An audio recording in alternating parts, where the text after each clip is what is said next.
This is Autoline Daily, the show dedicated to enthusiasts of the global automotive industry. We now have details about the Stellantis and Foxconn partnership. The companies announced they're forming a 50-50 joint venture called Mobile Drive to develop next-gen infotainment, telematics, and cloud service platforms. They'll feature AI-based applications, 5G communication, OTA services, and smart cockpits. Stellantis will not only equip its vehicles with the technology, but Mobile Drive will act as an automotive supplier and offer its software and hardware to other automakers. Another EV startup is being investigated by the Securities and Exchange Commission in the U.S.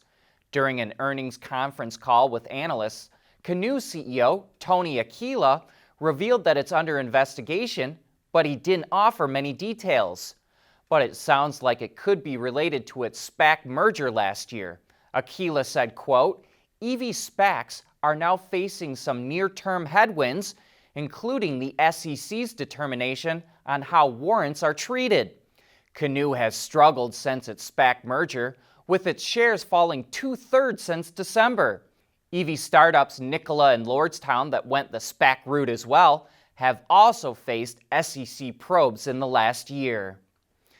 Ford is paying tribute to a transcontinental race the company participated in over 100 years ago. On June 1, 1909, Henry Ford entered 2 Model Ts in the first coast-to-coast road race in the U.S.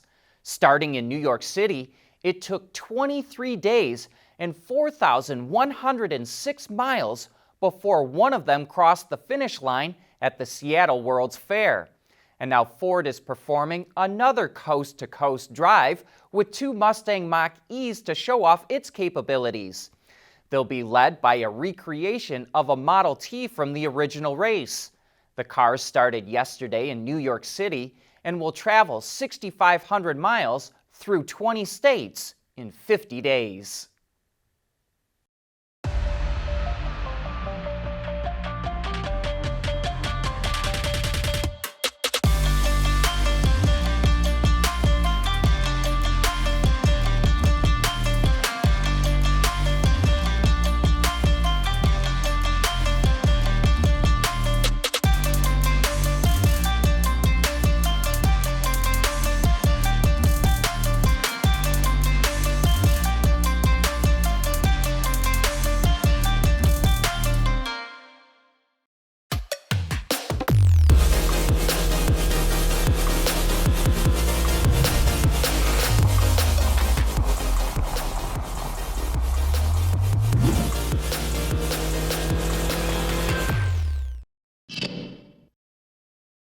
Lamborghini laid out its roadmap towards electrification, and as you might guess, with a small performance company like Lambo, it's going to take longer to get there. In fact, it says 2 new V12 cars will be announced this year, but after that is when the transition starts. At the end of 2023 is when its first hybrid series production car will come out, and by 2024, all of its models will be offered as a hybrid. When we'll see Lambo's first BEV is a little unclear. It would only say that it's coming out in the second half of the decade. But one thing is for sure, it says any technology or solutions it adapts will provide top performance and driving dynamics.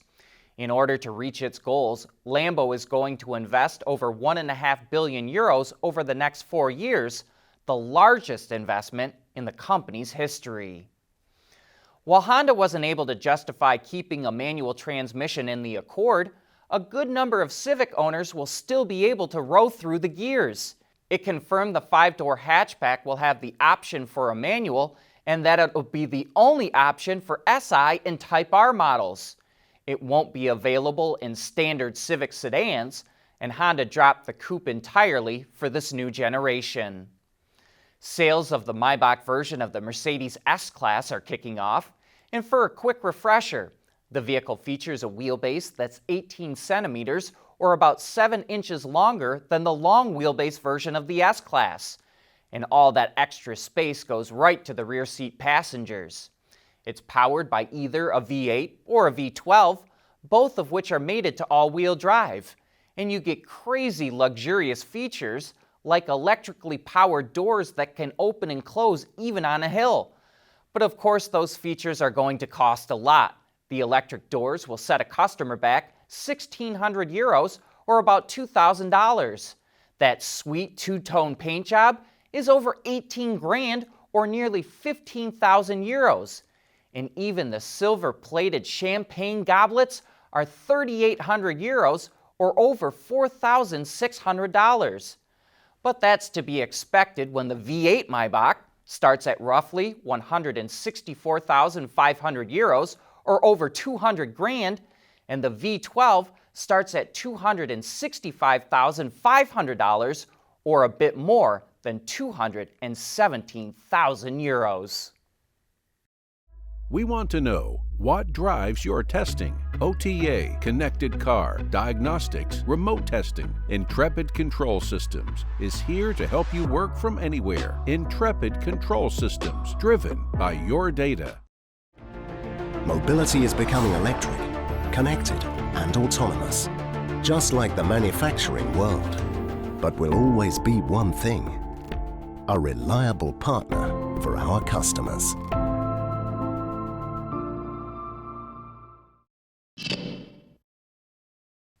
We keep reporting on hydrogen engines, and here's yet another one. But bear with us for a minute, because this one is completely different. It's not a fuel cell, it's an engine that can run on gasoline or diesel, or can use hydrogen as a fuel. And it's not a normal piston engine. Instead, it's called a single piston linear engine that can run on hydrogen to generate electricity with ultra-low emissions. It only has one moving part, and the whole thing only has 20 components. It's simple, low cost, and it's small, weighing only 10 kilos or about 22 pounds. Yet it generates 16 kilowatts or over 21 horsepower. It could be used for a lot of purposes, including as a range extender for BEVs, which would allow for a smaller battery pack. It was invented by an Israeli startup called Aquarius Engines, and it's undergoing field tests as a portable generator in various locations around the world. When Ford announced it was coming out with a hybrid version of the F-150 pickup, we were a little bit skeptical of how it would sell. Pickup owners, by and large, don't seem to be the types to go running out to buy a truck just to save the environment. And with a rating of 24 miles to the gallon, the hybrid version is only a couple of miles per gallon better than the non-hybrid. But Ford really understands truck customers, and it didn't try to sell the hybrid F-150 based on fuel efficiency. Instead, it marketed this as the ultimate tool that any pickup buyer could ever hope to have.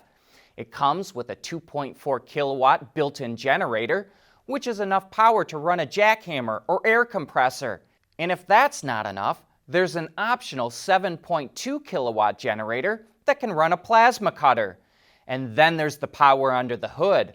The hybrid comes with a 3.5 liter V6 turbo, which together with the hybrid motor cranks out 430 horsepower and 570 pound-feet of torque. That's the most power you can get in any F-150 and gives you a 700-mile cruising range with up to 12,700 pounds of towing. It also comes with all the latest connectivity and is the first pickup with over-the-air update capability. And we just had one come through the Autoline garage, and it was appointed with the kinds of materials and features you would expect to find in a limousine. And it was priced accordingly too, just over $79,000 for the 4x4 Super Crew version we drove. Most impressively though, Ford sold 10,500 of them for the first 4 months of the year, despite tight inventory because of the chip shortage.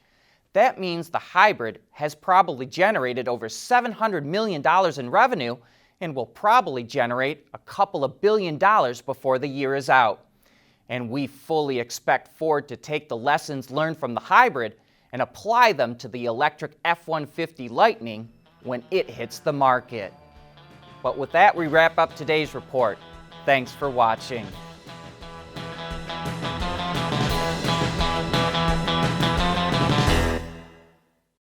Autoline Daily is brought to you by Bridgestone, solutions for your journey. Intrepid Control Systems, over-the-air engineering, boost your game. Scheffler, we pioneer motion. And by Magna.